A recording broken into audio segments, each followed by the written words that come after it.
Hey, what's up everybody? This is Mr. 008 here, and today I have for you a video regarding the buffs that were brought to the Comanche Commander in Bloons Tower Defense 6 Update 37.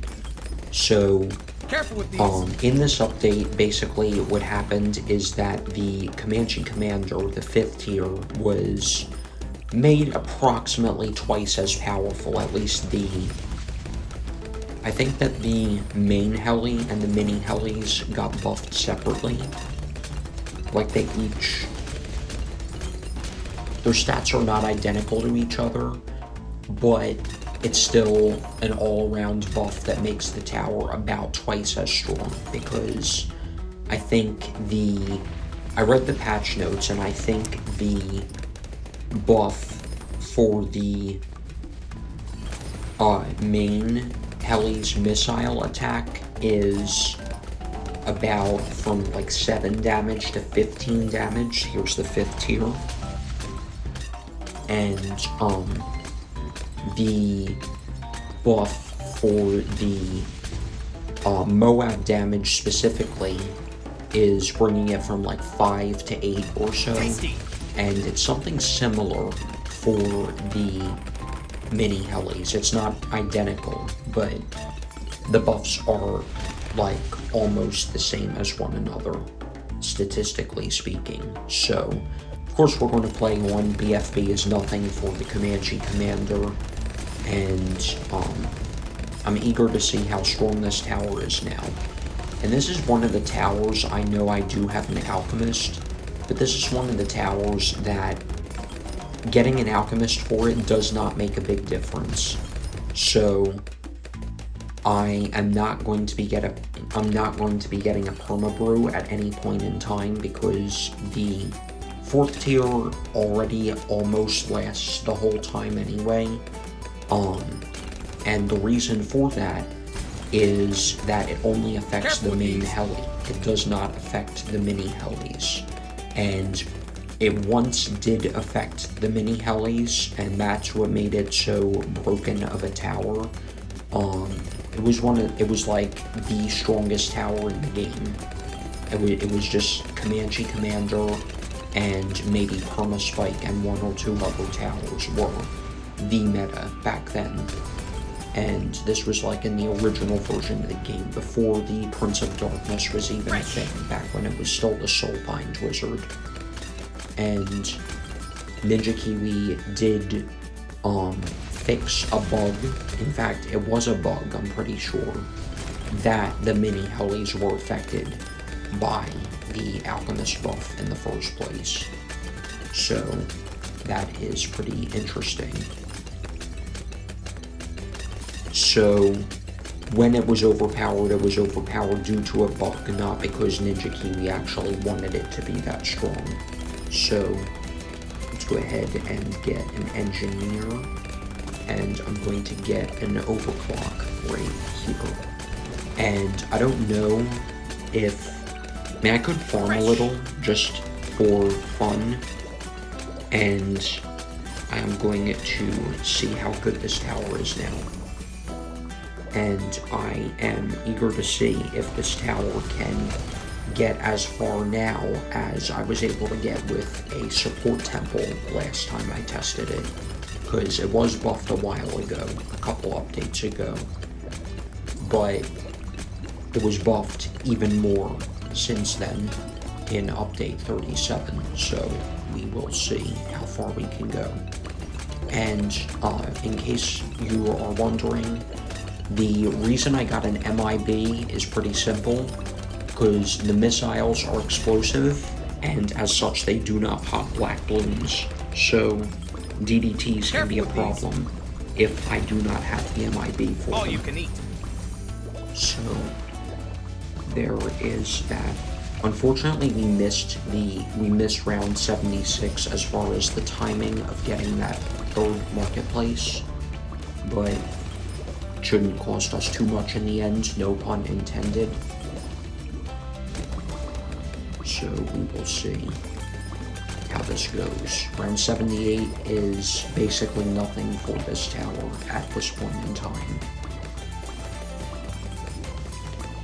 I'm not sure how I feel about these changes. I feel like they may be a little bit too much, but I don't know for sure. We will see how good this tower is, how overpowered it is, but I'm pretty sure it is getting pretty overpowered at the point that it is at with its current set of balance changes and statistics, and all of that is what I was trying to say. Careful with these. I know I'm getting a lot of farms, but I did not get any earlier, so that is the reason why I am getting a little bit aggressive with the number of farms I am putting down. Let's get big fish. 10th one right there. And I am playing with Monkey Knowledge on, so this tower may be stronger in my test than it is normally. I'm not sure. It was cheaper to get because of the 2/3 price for the first military tower you put down, which was half price back in the day, but it was nerfed, so that it costs 2/3 instead of being 50% off. It's only about 33% off, because that was one of the strongest and most valuable Monkey Knowledge upgrades or points that anyone could get back in the day. So, here's round 85 with 2 ZOMGs. We should not have much of an issue though. Tasty. And here we are on round 86 with 6 fortified BFBs, and we are still facing no issues, having no concerns at all right now. Big fish. And just for fun, let me use the overclock and see how good the tower is with the overclock. So it does make it substantially better. I'm not sure if it buffs just the main heli or the mini helis as well. I think it buffs all of them, and the reason I am inclined to believe that is because of the type of buff it is, like the way it's coded. And because some towers do not work well with alchemist buffs, but pretty much every tower works the same, except for maybe Psy with overclock or call to arms or support temple or anything else that buffs the attack speed of the tower. So I didn't really see round 90 there, did you? Anyways, let's see how round 92 is, and 93, since that's when the next DDTs will be coming. I think that this shows, not that this is something that I was setting out to show in this video, but I think this does show that the strength of, or rather that that you can still farm pretty well even if you do not farm in the early game, as long as you get enough farms down at a certain point, then you can farm decently well. But I would not apply that to like just general games. I would not advise people to start farming late or anything like that, and that goes for real life as well. Because one thing that I don't like about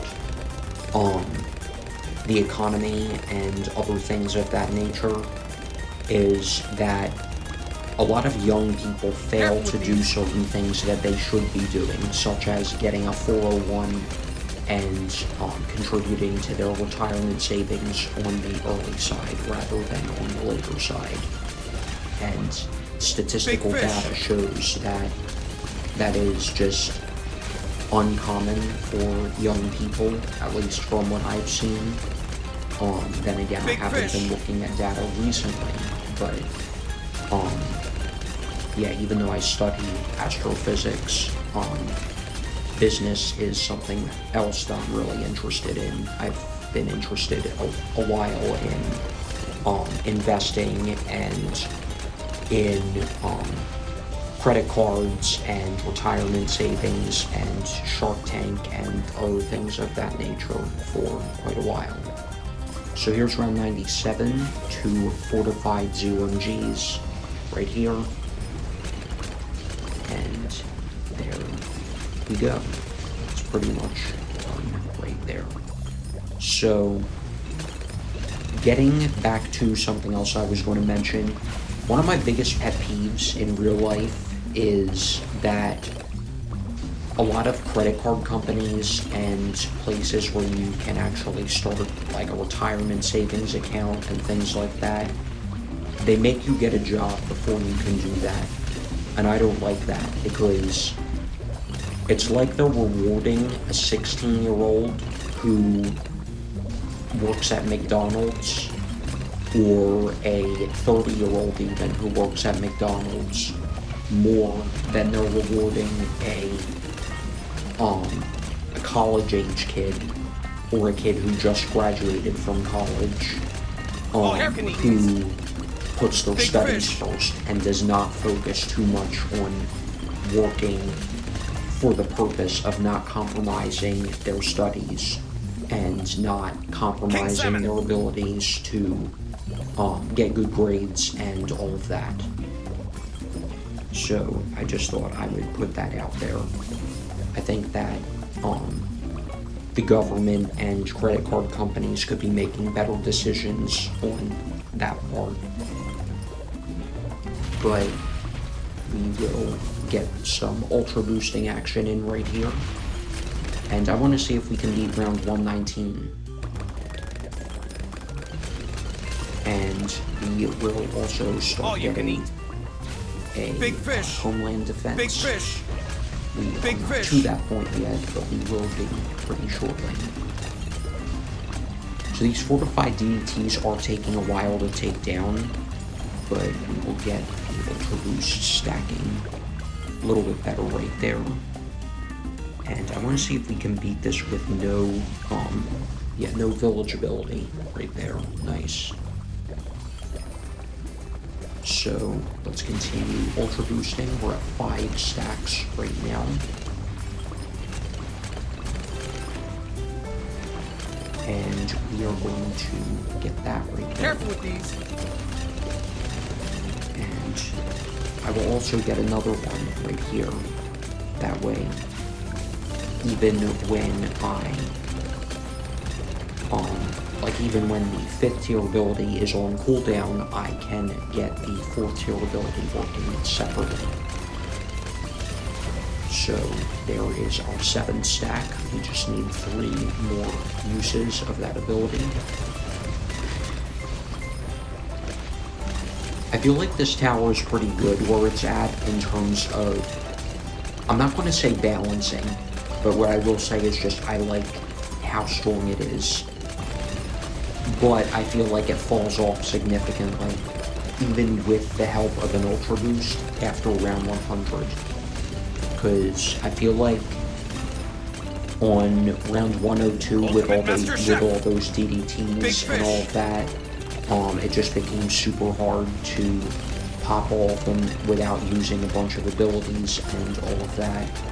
But in all fairness, Ninja Kiwi did design the free play rounds, like post 100, to be that hard because of their extremely high RPEs and all of that. So here's the 5th tier village ability, and it looks like Someone's not popping balloons. I'm gonna restart that round. I don't want to lose. Don't want to risk it there. So let's try this again. I'll use the ability right away, almost as if I am tech botting with the village abilities, but not actually using a tech bot. So we'll wait until the 5th tier is 2/3 of the way through cooldown, and then use the 4th tier. And then when the 5th tier is ready again, use it, and so on. So let's just keep overclocking. We're ultra boosting right here. Even though it functions more like an overclock now because the 10 times stacking is complete. And with these abilities helping out, it's definitely a really strong tower. And it's still pretty good, even before, like, even without these buffs, but it can only go to around round 100 or so without them. And even some pre-100 rounds, like 95, can cause issues if you do not have any abilities or you do not have any buffs. Like, even if you do have the MIB, you should still get something else as well.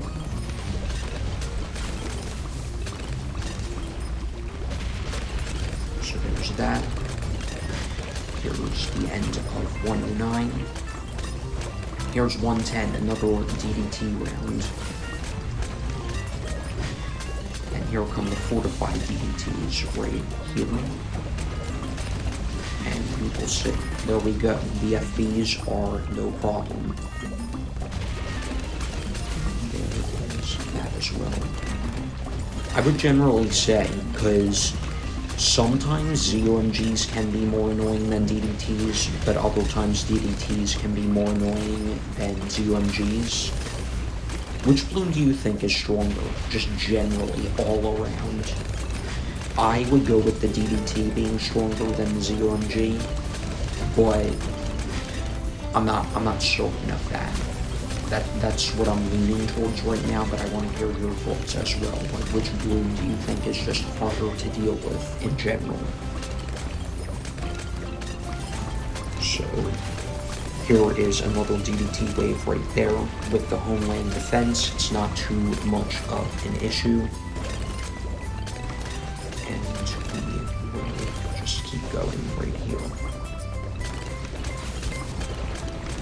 There's the 5th tier village again.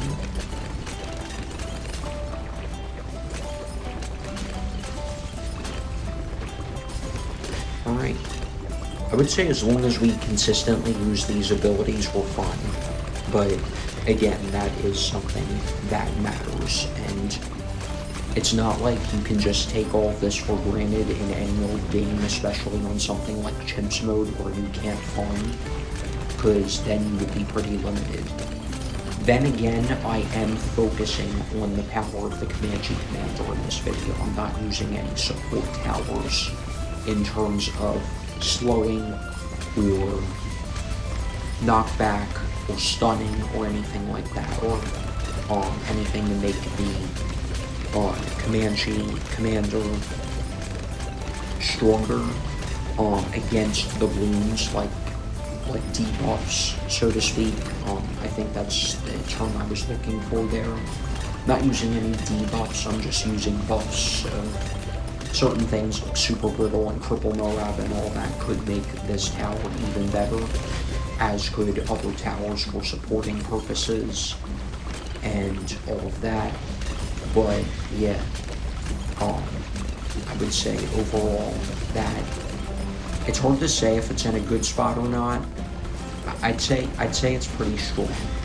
Would I say overpowered? I don't know, because I don't say the word overpowered very often. I try not to be that guy who just says, this is so strong, this is overpowered. Like, because strong and overpowered are not the same thing. If a tower's strong, it means it can handle a lot of Bloons with ease. Big fish. And tough Bloons with ease. If a tower's overpowered, that means it can handle more than it should be able to for its Big price. fish. So there's a bit of a difference there. I don't know if these DDTs are too much. Yeah, they are, unfortunately. Unfortunately, we don't get that 5th tier village ability back in time. So I'll perform a little bit of a test right here, quick test. I'll use this as an opportunity. I'll get the Perma-Brew, because I don't think it's worth it to get Perma-Brew on this tower, because it only affects the main heli, and the 4th tier buff is already, like, it already has a high percentage uptime as it is. So yeah, I don't think it makes much of a difference. Makes a difference, but not much of a difference, so I don't think it's worth its cost. So let's see what else we can do. I think what I'll do is just get something like a snowstorm. I don't think a snowstorm is going to be strong enough, but let's just see if it is. No, it's not strong enough. So I'll try one more time with a snowstorm, but I'll use the ability at a different point in time. So let's see if we just do this, focus more on this, and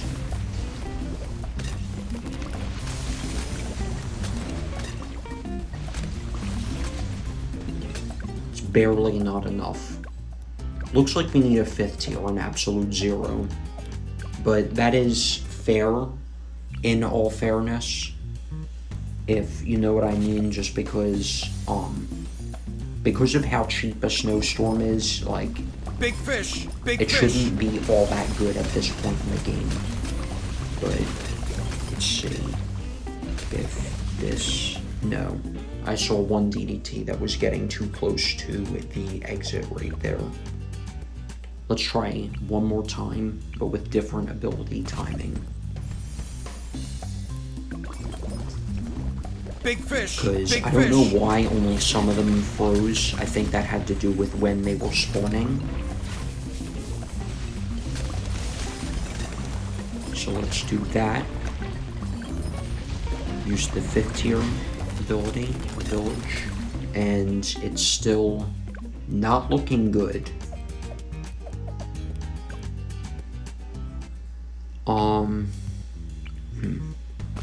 I do have an idea. I'll get a 4th tier and a 5th tier right here. Big fish, big fish. Just need to use the abilities at the right time.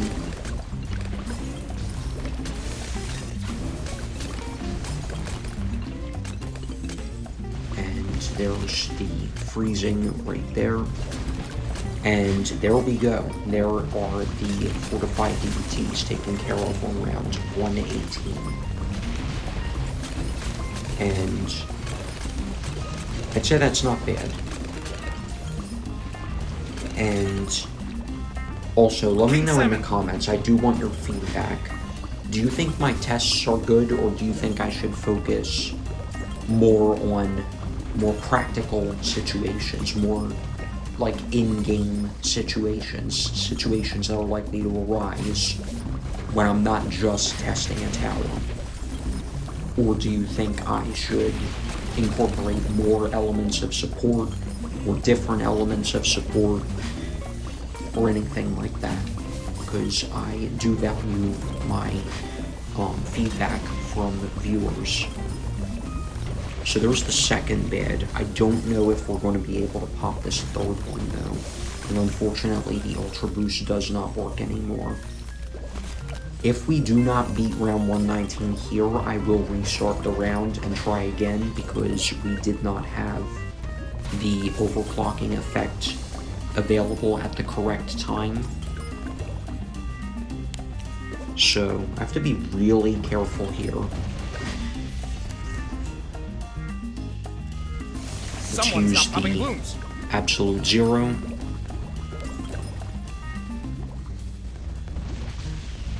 And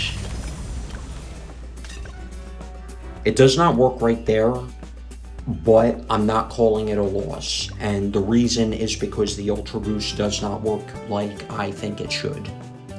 So, long story short, the Ultra Boost has been coded in such a way that it can only be used thrice per round. And I understand why that is, because Ninja Kiwi does not want players stalling and being able to get all kinds of crazy stacking on their towers. And that's fair. But I do think that it should be recoded so that it can be used more than thrice per round, but it only applies the stacking of the Ultra Boost part up to thrice per round. Or if it's simpler, make it so that you can only Ultra Boost towers that have already been Ultra Boosted 10 or more times after the first 3 uses in a round. And for those of you who may be thinking, oh, you can just get another overclock. Well, it's not always an option, and it should not be that complicated. That's my opinion on that matter. But with correct micro and all of that, we could definitely beat round 119, so I'm going to call it there. That's going to wrap it up for today's video, you guys. Thank you all for watching. I hope you've enjoyed. And let me know your opinions on the state of the Comanche Commander. Is it too strong, or is it just right? I definitely do not think that it should be any stronger than it is. But is it just right, or should it be toned back down just a little bit? So, once again, thank you all for watching. And if you did enjoy, make sure to leave a like and subscribe for more interesting content. And I will talk to you all again in the next video. Peace out.